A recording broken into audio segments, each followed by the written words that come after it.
Fariel Ben Mahmoud. Moi, je suis franco-tunisienne, j'habite à Paris et je réalise des films documentaires depuis une dizaine d'années. J'ai aussi une formation en histoire, je travaille sur la période coloniale à travers l'image, la photographie notamment. Mon documentaire a été coproduit par la chaîne Public Sénat. Sur le terrain, moi je travaille avec un caméraman avec qui je travaille souvent, Thierry Redon. Et sinon, quand j'étais seule en Tunisie et qu'il y avait des choses à filmer, je filmais aussi toute seule. Parfois, on avait un ingénieur du son, mais ouais, c'était vraiment une équipe très réduite. On n'avait pas beaucoup de moyens.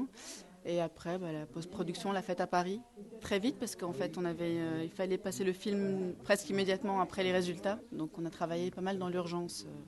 Ce qui était très émouvant pour moi, comme je vis à Paris depuis quelques années et que j'allais en Tunisie en vacances, c'était de vivre au jour le jour avec les Tunisiens ce qui se passait et de ne pas avoir l'impression de rater les choses essentielles et de les voir qu'à travers la télévision, donc les vivre avec les gens. Et la première fois que j'étais avenue Bourguiba et que j'ai vu tous les slogans sur les murs, les gens manifestaient, j'étais extrêmement émue parce que j'avais jamais vu une manifestation de ma vie en Tunisie, encore moins des slogans comme ça, de liberté.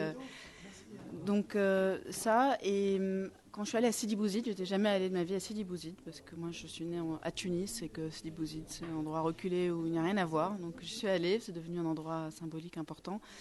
Il y a des jeunes de Sidi Bouzid qui sont venus empêcher un meeting d'un parti politique.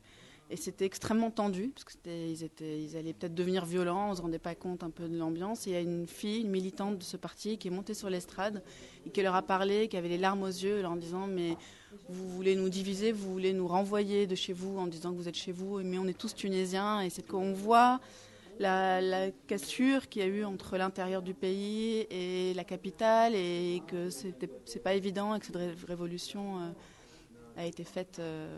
pour ça aussi, pour que tout le monde vive bien ensemble.